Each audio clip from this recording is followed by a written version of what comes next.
So welcome to this lesson on target market segmentation. In this lesson, we're going to be articulating the size of your target market and the characteristics of the target market.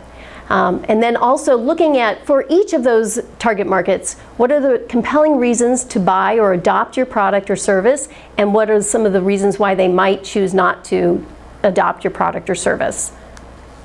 So as you're considering your target market, some of you might have your beneficiaries being different or the same as your paying customer. So if you are an enterprise that is selling solar lanterns, for instance, to people in rural communities, then the person that's paying is the beneficiary. They're benefiting from not having to buy kerosene and being able to have light in the middle of the night, saving money, etc. If you have a job placement program, for instance, you're doing some job training, you have the people coming into your center and they're paying for the training, then the beneficiary is your paying customer.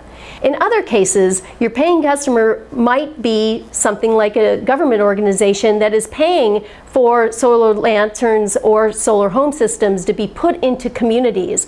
So it's not the beneficiaries that are paying, but it's the government, for instance, in that case.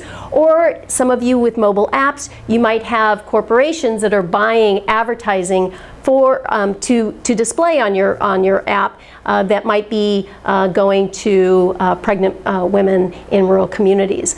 So as you're considering this, like I said, some of you might have, your target market might have beneficiaries and paying customers, or they might be the same. So when you're considering your target market, it first starts out with the total addressable market, or sometimes we call that the TAM. And what this is throughout the world, given your product or service, how many people are potential to adopt your product or service. So for instance, if you have a clean cook stove, it could be the 3 billion people that are cooking on open fires. Or if you're providing clean energy, it could be the 1.6 billion people that are not connected to the grid. Or if you're doing something for smallholder farmers, it could be the 500 million smallholder farmers there are around the world. Then what we do is you look at your served available market. So this is given your business model, given the price point of your product or service, given how you're distributing your product or service, what is the possible target market size for that? And so again, if you are selling clean cook stoves and then the cook stove is $100, then all of those 3 billion people are not going to be able to afford a $100 product, especially those that are living on $2 a day. So given the 3 billion, based on what your product, the pricing of your product and service, how you're getting your product or service to market, what is that size of the market that you could possibly capture? And then finally, we look at the serviceable or obtainable market, which means given in the next 2 to 3 years, what can you feasibly reach in that time frame? So you start with your total addressable market, and then you'll look at, given your product or service, the pricing, etc., what can you quite possibly achieve, and then realistically in the next 2 to 3 years, what can you serve? And it's really important to understand this information because, first of all, investors, funders want to know. They want to know that you've actually done your homework, that you know what is possible and how many people can afford and will be able to reach with your product or service. So it's important to have this data and to be able to show, like I said, impact investors and funders that you are aware of this and you've done your homework. So once you've figured out the size of your market, then what you need to do is start to figure out what are the attributes of your target market segments. And the more specific that you can be, the better off you are. And what you're looking at is gender, you're looking at geography, you're looking at age, you're looking at behavior, you're looking at income levels.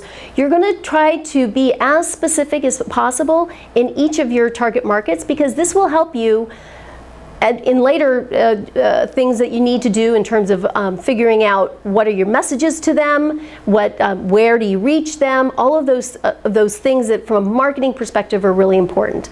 And then you need to think through each of those target market segments, what is their compelling reason to buy, as we talk about, or why are they going to want to adopt your product or service.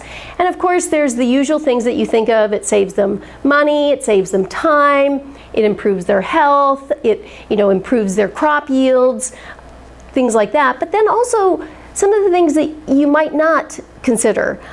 Even though you are serving the poor, a lot of the poor really still care about status and about image. You're also thinking about what are the reasons why they won't adopt your product or service.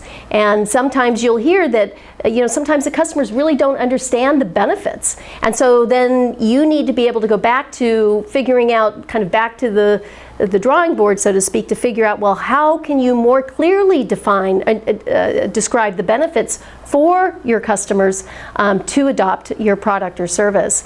Sometimes it's because it's just too expensive up front.